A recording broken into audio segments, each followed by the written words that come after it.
So, arrived at the Deutsches Panzer Museum, or for those of you who don't understand German, the German Tank Museum. It's also the home of the German Tank School, where they teach all their tankies.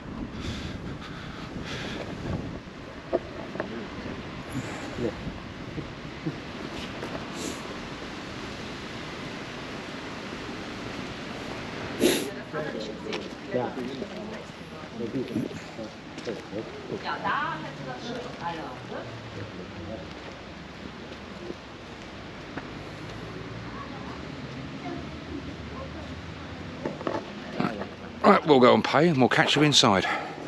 We're starting off in what looks like the old First World War stuff. Very different from the modern tanks of today.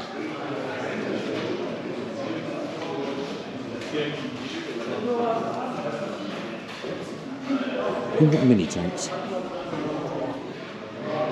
This is a 1920s one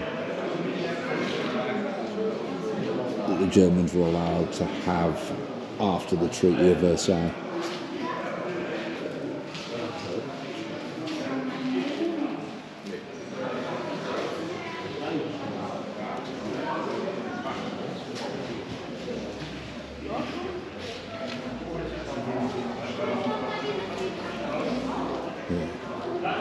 This one's amphibious,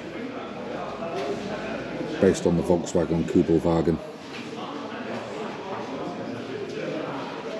Mainly used for getting troops across the bodies of water in Europe during the Blitzkrieg. They learned from Poland.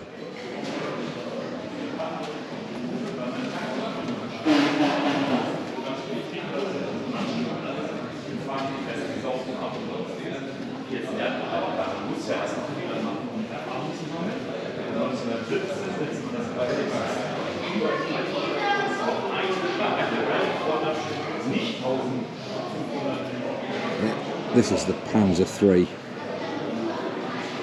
This particular tank was used in North Africa in 1942. And it says here the vehicle was destroyed by its crew 20 kilometres west of Tunis in early May 1943.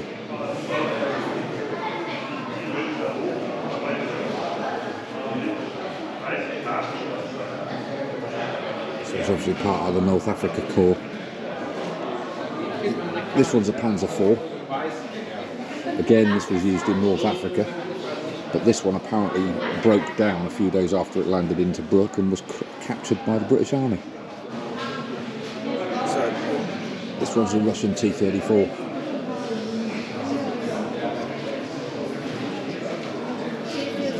Probably one of the most well-known tanks in history. And they're even still in service in some parts of the world today, these things.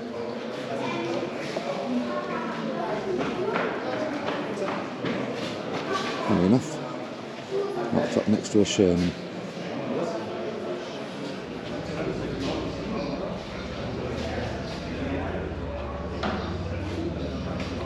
Yeah, the Americans love coming up with names for their stuff. This one's called the Battling Bitch.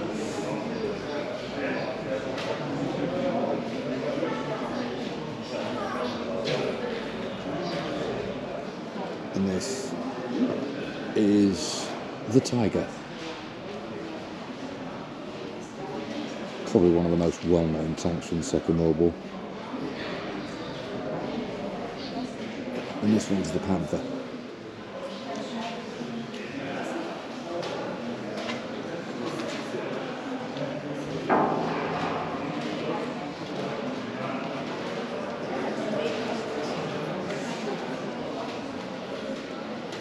Apparently this particular tank was captured by the French and eventually sold to the Swedes, who then donated it to this museum. So we've got a couple of British tanks here. This one's the M10 Achilles, and the smaller one here is the Comet.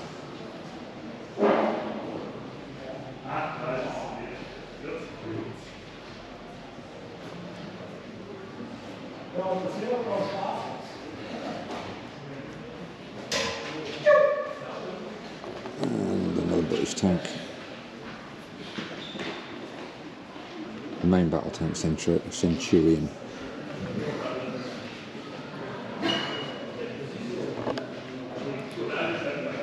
I'm sure there'll be some British vets out there that remember this one.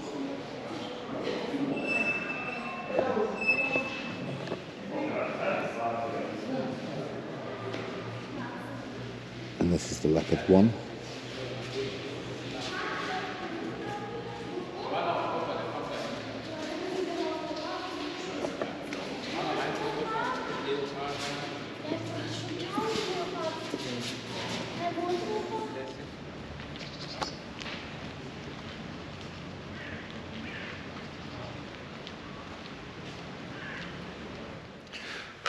So, after the Tank Museum, we've moved on to Fasberg German Air Force Base, where there's a little bit of a museum because this place was used during the Berlin Airlift.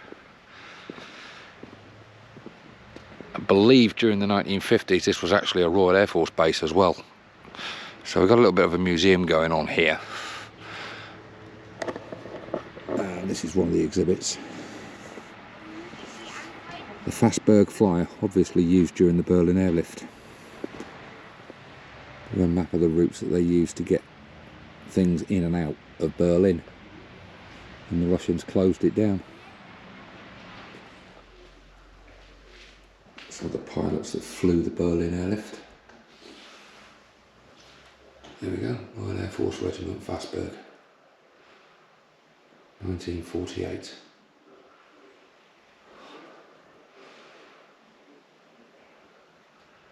Until 1956.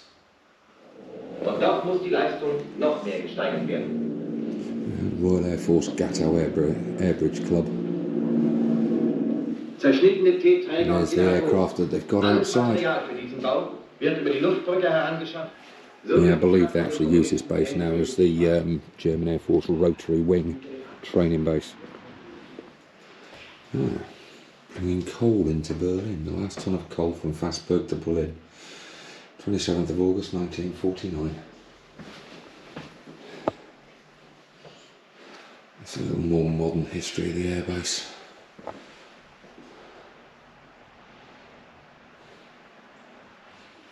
Now that's an old Air Force uniform. Oh, right, this is how they brought the Fasberg flyer into here. And here we actually have a couple of pieces of the Berlin Wall.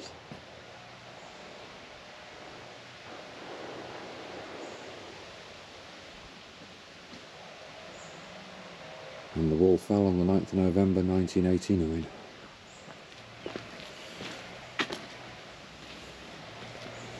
I've often said British telephone box in Germany. And on the 9th of November 1989, when the wall came down, I was actually based in Germany.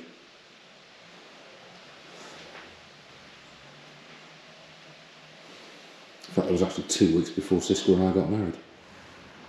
SOPs for the Airlift Task Force, Fasberg to Gatow in Berlin. So all in all, quite an interesting little museum this. Very, very small, but there's a lot of history in here.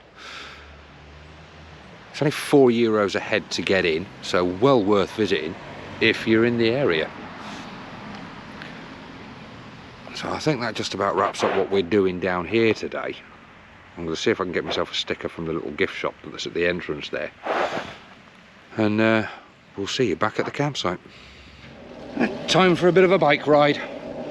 See where this takes us. I can't remember what the distance says in the book for this one. 26, I think. 26 kilometres? Well, we'll see how it goes. But we will go wrong anyway. So. Oh yeah, we'll definitely go wrong. We always do. Yeah. We'll see where we end up. The plan is to have something nice and yummy for lunch whilst we're out. Yeah, and some soup and bread for tea. Yeah, a nice bit of that for tea. Right, I shall spin this round and show you where we're going.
nice. Us back from our bike ride.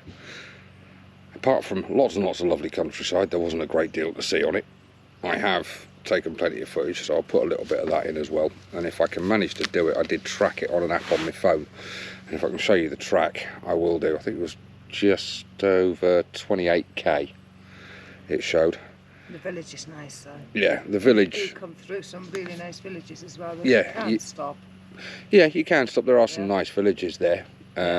We stopped in Fasberg for currywurst and chips for lunch, which was very nice. Bikes are sat over there recharging on the EcoFlow, so hopefully they'll be fully charged before I have to put them away later on tonight. Tomorrow morning we're moving on from here and we're heading towards Holland, because we're going to spend a few days with Siska's mum in Hardenberg.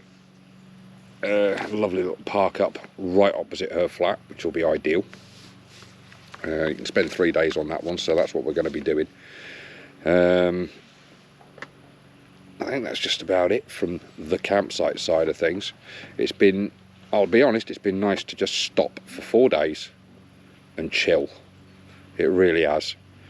So what we'll do is we'll pick you up on the next one when we're heading towards Holland, which we're going to do over the next couple of days, because I'm going non-motorway and I think it's about a 6-7 hour drive going non-motorway, so I'll do it over 2 days.